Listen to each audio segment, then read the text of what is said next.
All right, so for today we're doing upper body. For upper body this week, we're going to do the most standard, the most well-known, the most recognized upper body workout. We're going to be doing the push-up. So first we're going to show a correct push-up, and then I'm going to show you the 3 most common mistakes that a lot of people make. Ready? All right, so she's going to come up. So first, she's going to come into push-up position, and she's going to do a push-up. Come on. Beautiful push-up. Cool.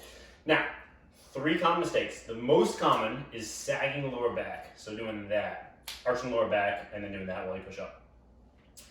Now, the reason that that's so common is because most people have weak cores. And the prerequisite to being able to do a push-up is being able to hold a high plank like Chris is doing right now. So again, with a plank, the way this works is gravity is trying to pull Krista's lower back into an arch, and she's fighting that, she's resisting that by squeezing her abs in tight. That's your entire job with the plank, and you need to be able to do that while you're doing a push-up. So that's first compensation number 1. The second really common mistake is shrugging the shoulders towards the ears. Go ahead and do that.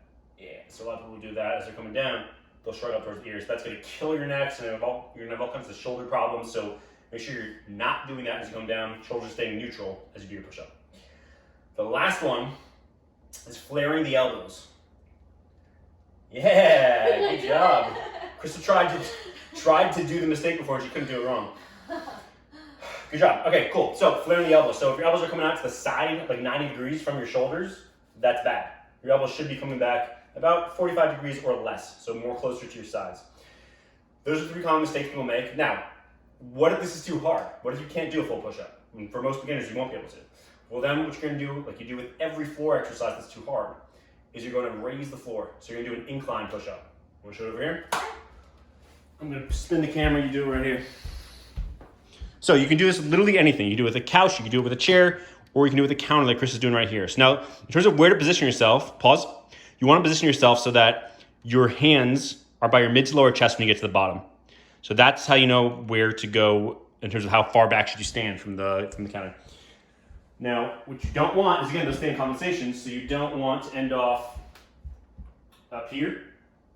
You don't want to end off down here. So you find the spot where then when you get to the bottom of your push-up, your hands are by mid to lower chest.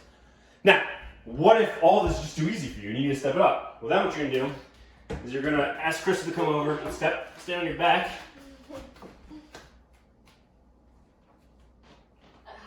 You good, kid? No, not yet.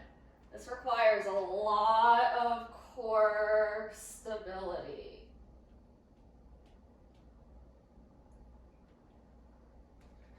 There you go. You can hop off. Woo! Jeez. That's you. Oh man, that wasn't even pointing at us. Are you kidding me? Look. Maybe it was. What do you mean maybe? I think I would have got part of it. All right, well, if you got it, good. That was your upper body. I'll see you tomorrow.